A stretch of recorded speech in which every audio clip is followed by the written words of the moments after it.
Microscope होता क्या simple सा, ये हमारा है क्या सिंपल माइक्रोस्कोप। ठीक है, शांत रहना। सिंपल माइक्रोस्कोप ये है हमारा।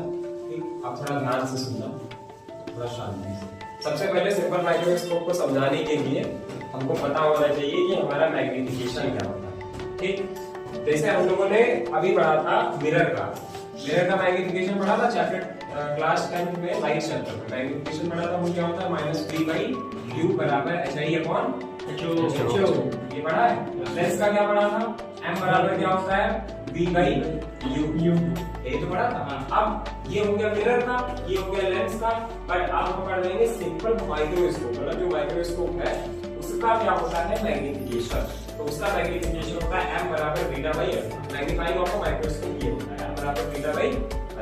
लेकिन ये क्लास 10 का है, ये हम नहीं पढ़ेंगे क्योंकि बड़े क्लास में आ रहे हो तो ये हमको नहीं पढ़ना। अब सिंपल सा पढ़ना है आपको माइक्रोस्कोप। माइक्रोस्कोप का होता क्या है, तुम लोग के पास एक ज्योमेट्री बॉक्स होता था, देखा होगा बचपन में खरीदते होंगे 50-60 रुपए का, 20 और 30 रुपए मिल जाता है।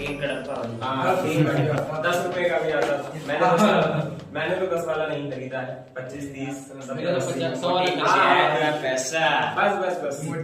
तो ये शांत रहो। उसमें देखा होगा कि एक वो होता था ऐसे टाइप, गोल टाइप, ऐसे चांदा प्रोडक्टर।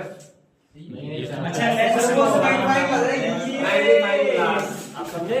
तो वो जो मैग्नीफाइंग ग्लास होता था, वही मैग्नीफाइंग ग्लास किससे बना होता था, सिंपल माइक्रोस्कोप। उसी को क्या बोलते हैं सिंपल माइक्रोस्कोप। जैसे तुमने बोला मैग्नीफाइंग ग्लास, तो ये magnifying of a lens of a glass का ये हमारा मैग्नीफिकेशन दिया है β/α। वही तो वहां पे बीटा की वैल्यू चेंज करते थे और हमको एग्जैक्ट वैल्यू दिख जाती थी। जैसे छोटी चीज है उसको बड़ा करके देखना है तो उसकी हम फोकल लेंथ को क्या करते थे, एडजस्ट करते थे, जिससे वो हमको बड़ा दिखे। आगे पीछे करते थे कि नहीं? तो यही सिस्टम था। वो जो मैग्नीफाइंग ग्लास होता था उससे छोटा जो अक्षर था वो हमको क्या दिखता था, बड़ा दिखता था। वो कैसे दिखता था, बाय द सिंपल माइक्रोस्कोप। इस ये पूरा जो कंस्ट्रक्शन है इसको समझाने जा रहे हैं, समझ जाओगे कि वो हमको बड़ा कैसे दिखता है। बताओ। बड़ी चीज को छोटा देखना है। बड़ी चीज को छोटा देखना है। जुड़ जाओ। तो यहाँ पे यही जो अल्फा है ये हमारा कांस्टेंट रहेगा। अल्फा हमारा क्या कह रहा है, सर लेंस में कुछ चेंजेस होंगे। कौन सा लेंस? जैसे छोटी चीज को बड़ा दिख जाता है मैग्नीफाइंग ग्लास से, और बड़ी चीज को छोटा देखना है। इसका जो मैग्नीफिकेशन होता है माइक्रोस्कोप का, शांत रहना, शांत रहो थोड़ा। ये जो मैग्नीफाइंग ऑफ का जो तुमने भी ग्लास बोला उसको क्या बोलते हैं, मैग्नीफाइंग ग्लास। यही तो बोलता है मैग्नीफाइंग ग्लास की जो मैग्नीफिकेशन ऑफ मैग्नीफाइंग ग्लास का होगा β/α। यहाँ पे बीटा क्या है, अल्फा क्या है, इसको ध्यान से सुनना, क्योंकि बीटा और अल्फा जब समझ जाओगे तो हर चीज समझ जाओगे। बीटा हमारा होता है visual angle formed by final image, और अल्फा क्या होता है visual angle formed by object kept eight D. हमारा डी क्या है, डी हमारा है लीस्ट डिस्टेंस। क्लास 10 में पढ़ा होगा कि जो हमारी डिस्टेंस है वो कितनी होनी चाहिए, 25 सेंटीमीटर पे हम किसी भी ऑब्जेक्ट को जूम करके और बड़ा करके देख सकते हैं। ये ऐसा फिजिक्स में कहा गया है तो हम लोग को भी मानना पड़ेगा। जैसे लेट नहीं कर देते, एज्यूम कर लेते हैं कि हाँ इतनी डिग्री पे ये एंगल बनता है, इतनी डिग्री पे ये। तो यहाँ पे ऐसे समझो जो डी है हमारा, डी को एक 25 सेंटीमीटर एग्जैक्ट एक वैल्यू दे दी गई और वहां पे ये बताया गया कि यहाँ से हम किसी भी ऑब्जेक्ट को बड़ा करके देख सकते हैं। जैसे मान लो ये कोई ऑब्जेक्ट है, इस पे जैसे एक्सेल लिखा है, ठीक। अब इस एक्सेल को हमको बड़ा करके देखना है तो इसको हम 25 सेंटीमीटर पे लाएंगे, बड़ा दिखेगा, और लाएंगे बड़ा दिखेगा। और बिल्कुल जब यहाँ पे लाएंगे तो ये थोड़ा हल्का सा ब्लर होने लगेगा, और पास लाओगे तो बिल्कुल कुछ दिखेगा ही नहीं। तो यहाँ पे जो चेंज हो रहा है ये हमारा चेंज हो रहा है विजुअल एंगल। और विजुअल एंगल मैंने तुम लोगों को पढ़ाया था कि विजुअल एंगल क्या होता है, जो आंख से ऑब्जेक्ट के बीच में जितना एंगल बनता है वो हमारा क्या होता है विजुअल एंगल। ठीक, विजुअल एंगल को किससे डिनोट करते हैं, थीटा से। वही तो था। जैसे मान लो कि ये हमारा कोई ऑब्जेक्ट है h, ठीक, और यहाँ पे कोई एक आंख रखी हुई है, ये इसको देख रहा है, तो आंख और ये वाला ऑब्जेक्ट कितना बड़ा है, इनके बीच में ये वाला जो एंगल बनेगा थीटा, ये वाला क्या होता है विजुअल। ठीक, तो जो आंख और ऑब्जेक्ट के बीच में जो हमारा एंगल बनता है उसको हम क्या बोलते हैं विजुअल एंगल। अब आते हैं मैग्नीफाइंग, इस पे मैग्नीफिकेशन पे। इसको हम बार बार इसलिए बता रहे हैं कि ये समझ जाओगे तो सिंपल माइक्रोस्कोप और कंपाउंड माइक्रोस्कोप आराम से समझ जाओगे। ठीक, तो देखो सबसे पहले देखते हैं अल्फा क्या होता है। एक visual angle formed by object kept eight D. अच्छा एक चीज बताओ, kept at D, जहां जहां D आएगा दिमाग में क्या आना चाहिए? 25 सेंटीमीटर। जहां जहां D आएगा वहां पे 25 सेंटीमीटर। तो कह रहे हैं कि कोई भी एक ऑब्जेक्ट है जो 25 सेंटीमीटर, D मतलब 25 सेंटीमीटर, कोई भी ऑब्जेक्ट है 25 सेंटीमीटर पे कैप्ट है मतलब रखा हुआ है, उसके द्वारा कोई एक ऑब्जेक्ट है वो 25 सेंटीमीटर पे रखा है, उस ऑब्जेक्ट के द्वारा जो हमारा विजुअल एंगल फॉर्म होगा उसी को हम क्या बोलते हैं? अल्फा। ठीक, फिर से समझो, ये कह रहे हैं कि ये जैसे हमारी समझ लो 25 सेंटीमीटर, ठीक, और विजुअल, और यहाँ पे कोई एक ऑब्जेक्ट रखा है, यहाँ पे कोई एक ऑब्जेक्ट रखा है, यहाँ पे समझ लो एक आंख बनी है, ठीक, ये आंख किसको देख रहा है? इस ऑब्जेक्ट को देख रहा है, तो इनके और इनके बीच में जो एंगल थीटा बनेगा वही हमारा क्या होगा? अल्फा है। ठीक, जो विजुअल एंगल होता है ये विजुअल एंगल नहीं है, ध्यान रखना। ठीक, मतलब जो ऑब्जेक्ट हमारा 25 सेंटीमीटर पे रखा है, जैसे ये हमारा ऑब्जेक्ट 25 सेंटीमीटर पे है, ठीक, इस 25 सेंटीमीटर के ऑब्जेक्ट के द्वारा जो हमारी आंख और ऑब्जेक्ट के बीच में एंगल बन रहा होगा वही हमारा विजुअल एंगल फॉर्म हो रहा होगा, उसी को हम क्या बोलेंगे? अल्फा। D मतलब 25 सेंटीमीटर, 25 सेंटीमीटर पे कोई भी ऑब्जेक्ट रखा हुआ है, ठीक, 25 सेंटीमीटर पे जब हम कोई भी ऑब्जेक्ट रख रहे हैं तो उसके बीच में जो एंगल बन रहा है थीटा बन रहा है, उसी थीटा को क्या बोला है यहाँ पे? अल्फा। ठीक, आप समझे? D क्या है हमारा? Least distance. D क्या है हमारा? और इसको क्या बोलते हैं? D जहां जाएगा वहां क्या जाएगा? 25 सेंटीमीटर। अल्फा वाली बात समझ आ गई? अच्छा, एक चीज बताओ, कोई भी ऑब्जेक्ट को 25 सेंटीमीटर पे रखो, उसका विजुअल एंगल कुछ ना कुछ फॉर्म होगा, मतलब विजुअल एंगल थीटा होगा, वो कांस्टेंट वैल्यू है कि नहीं है? मतलब एग्जैक्ट वैल्यू बता दी कि 25 सेंटीमीटर पे रहेगा तो वो कांस्टेंट रहेगा, है? अब आते हैं थीटा पे। अल्फा तो हर सब में कांस्टेंट रहेगा। अब आते हैं बीटा पे। बीटा हमारा क्या है? Visual angle form by final image, मतलब जो हमारी फाइनल इमेज इससे, जैसे यहाँ पे मैंने एक इमेज फॉर्म कर दी, 25 सेंटीमीटर पे रखा ही नहीं, यहाँ से इस ऑब्जेक्ट से, ये 25 सेंटीमीटर है, इस ऑब्जेक्ट से हमारी आंख के बीच में जो विजुअल एंगल फॉर्म हो रहा है, तो विजुअल एंगल फॉर्म हो गया ना, मतलब इमेज फॉर्म हो गई, तो जो इमेज फाइनल इमेज जो बन गई है 25 सेंटीमीटर से, उसके द्वारा जो हमारा विजुअल एंगल फॉर्म होगा उसी को हम क्या बोलेंगे? बीटा। ठीक, जैसे मान लो कि हमारे पास ये कोई छोटा ऑब्जेक्ट है और हम माइक्रोस्कोप से देख रहे हैं और ये कितना बड़ा दिखेगा, इतना बड़ा दिखेगा, मतलब फिजिक्स में कहा गया है ऐसा 9 टाइम्स, जैसे ऐसा अरोड़ा कहते हैं कि 9 टाइम्स हमको बड़ा दिखाता है, एनसीईआरटी कहती है कि हमको ये खाली 4 टाइम्स बड़ा दिखाता है। तो इसकी बात मानना है, ये बात हमको देखना पड़ेगा, इसकी एनसीईआरटी शान। यहाँ पे देखो कोई भी ऑब्जेक्ट है अगर माइक्रोस्कोप से हम देखते हैं, ठीक है, तो ऐसा अरोड़ा जी क्या कहते हैं कि हमको 9 टाइम्स बड़ी चीज को दिखती है, लेकिन एनसीईआरटी क्या कहती है 4 टाइम्स दिखती है। तो देखो 4 और 9 का अगर हम अप्रॉक्स ले तो लगभग 7 ले लेते हैं। तो अगर क्वेश्चन आ जाए अगर 5 से ऊपर है, ठीक, 5 अगर 5 दिया हो कि इमेज फॉर्म होती है बाय द सिंपल माइक्रोस्कोप या कंपाउंड माइक्रोस्कोप, तो तुम लोग टिक लगाओगे। 5 अगर प्लस है तो 5 लगाना, अदरवाइज 5 लगाना। 5 के नीचे नहीं आना है हमको। एनसीईआरटी क्या कहती है 4 अगर हो तो 4 तक रखना, 4 प्लस कर देना, लेकिन 4 से नीचे नहीं आना है, मतलब 3 नहीं आना, ठीक, 4 के ऊपर ही रखना। ये क्वेश्चन आता है, बिल्कुल आ सकता है। अगर 4 में दिया 4 प्लस में दिया तो हाँ, 4 अगर दिया तो 4 प्लस दिया तो 4 प्लस पे लगाना, 4 मत लगाना, ठीक, क्योंकि ऐसा लरोड़ा ओसवाल ये सब क्या मानते हैं, ये सब 4 से ज्यादा मानते हैं, एनसीईआरटी को झूठा ठहराते हैं। और ये रियलिटी है कि कोई भी ऑब्जेक्ट को 4 गुना ज्यादा देखा जा सकता है। क्या पता कोई बड़ा ले आओ तो वो तो 7-8 गुना बड़ा दिखा देगा, ये भी तो है। तो हम किस पे डिपेंड करेंगे? हम तो डिपेंड होंगे लेंस पे कि कितना बड़ा लेंस है हमारा, कितना मैग्नीफाइंग ग्लास कितना बड़ा है। अब आते हैं ये बीटा और अल्फा, समझ में आया? बीटा क्या होता है? कोई भी फाइनल इमेज के द्वारा जो हमारा विजुअल एंगल फॉर्म होगा उसको बीटा कहेंगे। 25 कैपिटल डी, डी मतलब 25 सेंटीमीटर पे कोई भी ऑब्जेक्ट रखा हुआ उसकी वजह से जो विजुअल एंगल फॉर्म होगा उसको हम क्या बोलेंगे? अल्फा। ठीक, अब आता है सिंपल माइक्रोस्कोप। सिंपल माइक्रोस्कोप का मतलब ये है, यहाँ पे ऐसे समझो, तुमने क्लास 10th में पढ़ा होगा लेंस का इमेज फॉर्मेशन। एक हम ऐसा ऑब्जेक्ट रखते हैं, अच्छा ये जो लेंस है इसका कुछ फोकस इधर F1 होगा और उधर भी तो कुछ उसका F2 होगा। F1 और F2 दो फोकस होते हैं, जो कॉन्वेक्स लेंस बना होता है इसके दो फोकस होते हैं। मैंने ऊपर लिखा है a convex lens object between F and O। जो हमारा O क्या है? हमारा ऑप्टिकल सेंटर, याद रखना, O हमारा क्या है? Optical centre. किसका? लेंस का। लेंस का तो ऑप्टिकल सेंटर होता है। सिंपल माइक्रोस्कोप आ जाए, दिमाग में कुछ नहीं रखना है। लेंस की जो 6th वाली कंडीशन है वो ये कहता है कि जब हमारा ऑब्जेक्ट फोकस और ऑप्टिकल सेंटर के बीच में रखा होगा तब हमारी इमेज हमेशा कैसी बनेगी, वर्चुअल बनेगी। रियल तो बन नहीं रही है, वर्चुअल बनेगी, मैग्नीफाइड बनेगी और इरेक्ट बनेगी। इरेक्ट मतलब उल्टी सीधी, इन्वर्टेड उल्टी होती है, ठीक है।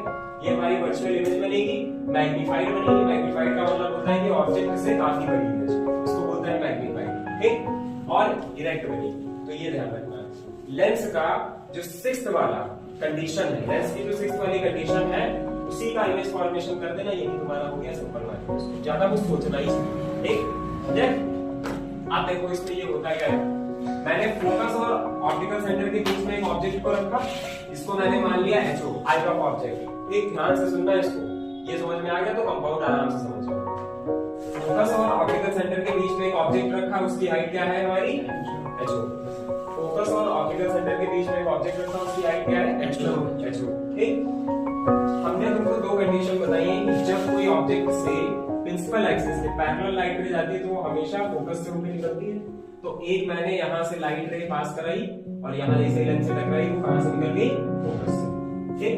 दूसरी लाइट रे मैंने पास करा दी तुरंत सेंटर से, जो सेंटर से जाती है वो सेंटर पे ही चली जाती है, ठीक। ये कुछ आगे रेज चली जाएंगे, आगे मीट तो होंगी नहीं, तो ये कैसी रेज है हमारी, डाइवर्जिंग रेज। कैसी है, डाइवर्ज हो रही है ना, एक में आगे मिलेंगी तो है नहीं, तो ये हमारी कैसी रेज है, तो डाइवर्स। अच्छा, आगे कुछ मिलेगी नहीं तो कुछ यहाँ से डैश डैश ले जाएंगे और यहाँ से डैश डैश ले जाएंगे। यहाँ पे एक हमारी इमेज अपीयर होगी, आपको महसूस होगी, लगेगी कि हाँ पीछे इमेज वर्चुअल बन रही है, ठीक। तो यहाँ से डैश डैश ले जाओगे, यहाँ से डैश डैश बीच में मीट करा दोगे, जहाँ पे मीट हो जाएगी वही हमारी क्या बन जाएगी, इमेज। तो हम ये बोल सकते हैं कि जो हमारा AB है ये हमारा क्या है, ऑब्जेक्ट है, और जो हमारा A डैश और B डैश ये हमारी क्या है, वर्चुअल इमेज। इतना सिस्टम समझ में आया। अब देखो B से, अच्छा ऑप्टिकल सेंटर से ऑब्जेक्ट की डिस्टेंस, इनके बीच की डिस्टेंस को U बोलते हैं। अच्छा UV क्यों लिया मैंने, E क्यों लिया, ये कोई बताएगा, E क्यों लिया? E इसलिए लिया है क्योंकि ये लेंस के काफी पास में है। E को ऐसे मान लो ये लेंस के पास, लेंस के पास के लिए मैंने यहाँ पे लगा दिया E हम इसलिए अभी यूज कर रहे हैं क्योंकि ये जो कंपाउंड माइक्रोस्कोप है वहां पे यूवी का काफी यूज है। इसलिए मान लो कि E जो है वो हमारा लेंस के पास में हमारा कोई ऑब्जेक्ट रखा है, इसलिए मैंने यूवी लिया, ठीक। इसलिए मैंने यूवी लिया है। वैसे तो तुमको पता ही है कि ऑप्टिकल सेंटर से ऑब्जेक्ट के बीच की डिस्टेंस क्या होती है, U होती है, वो तो पढ़ाई है ना। और ऑब्जेक्ट से ऑप्टिकल सेंटर से इमेज की डिस्टेंस को हम क्या बोलते हैं, V। ऑब्जेक्ट से इमेज की डिस्टेंस तक क्या बोलते हैं, V, ठीक। लेकिन मुझे चाहिए क्या, सिर्फ ऑप्टिकल सेंटर से ऑब्जेक्ट की डिस्टेंस को मैंने इधर ही मान लिया। इतना समझ आया। अब हमको कुछ नहीं करना है, इसमें से देखो, इसमें से सिर्फ हमको मैग्नीफिकेशन ग्लास m बराबर बीटा बाई अल्फा निकालना है और काम हमारा क्या हो जाएगा, निकलेगा कैसे ये देखो, बहुत ही शिद्दत से समझना और शांत। अगर ये तुम समझ जाओ सब कुछ समझ जाओ, बस ये वाला भी। अच्छा एक चीज बताओ, m बराबर हमारा है बीटा बाई अल्फा होता है, ठीक। बीटा हमारा क्या होता है, अच्छा बताओ, visual angle formed by final image. जो हमारी फाइनल इमेज फॉर्म हुई है उसमें कितना विजुअल एंगल होगा। अच्छा तो एक बात बताओ, यहाँ से आपको ये डिस्टेंस पता है और ये डिस्टेंस पता है, तुमने क्लास 10 में ट्रिग्नोमेट्री पढ़ी होगी, यस सर। उसमें sine cos tan cosec and cot, उसकी वैल्यू क्या होती है, H सबसे पहले हम ले लेते हैं ट्रायंगल। अच्छा कोई भी ट्रायंगल की जो वैल्यू निकालते हैं तब हम ऑब्जेक्ट से निकालते हैं, इधर से तो निकालेंगे नहीं, इधर ऑब्जेक्ट से निकालेंगे।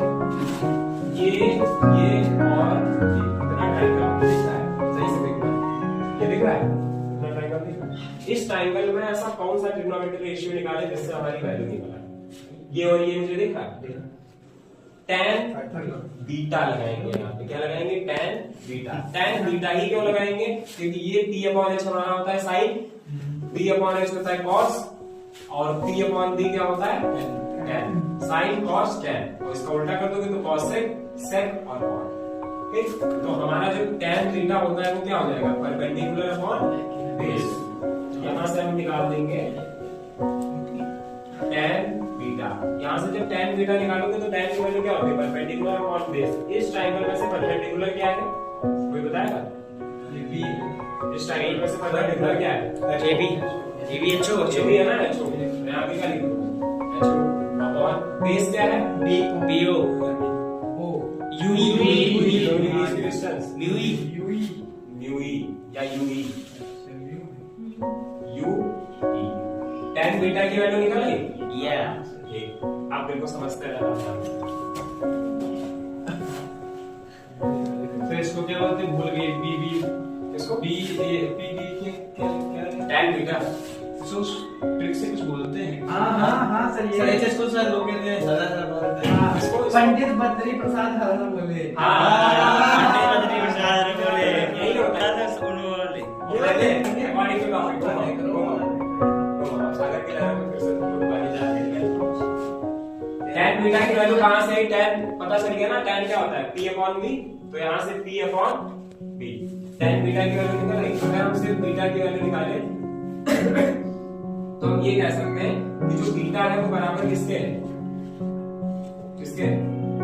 बीटा बराबर tan बीटा के है कि नहीं है? मतलब जो छोटा एंगल है वो बीटा के इक्वल होगा। मतलब ये इसके कुछ ऐसे, मतलब एक तरीके से इक्वल होगा। मतलब tan बीटा की जो वैल्यू है उससे जो निकल के आएगी वो एक तरीके की बीटा के एंगल के बराबर है। मतलब विजुअल एंगल के बराबर है। ठीक? तो डायरेक्ट हम लिख रहे हैं, वो इतना बस सोचने की जरूरत है। डायरेक्ट यहाँ से tan बीटा आया तो बीटा की वैल्यू डायरेक्ट क्या लिख देंगे? h अपॉन बीटा की वैल्यू निकल गई।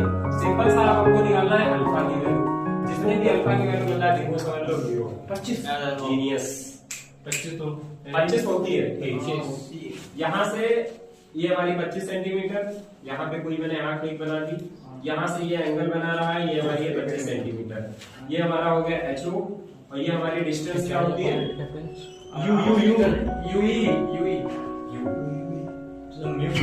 तो यहाँ पे भी इसकी वैल्यू क्या आ जाएगी? अल्फा की वैल्यू क्या आ जाएगी? यही आएगी वो। ध्यान देना, अल्फा की वैल्यू थोड़ा सोचो।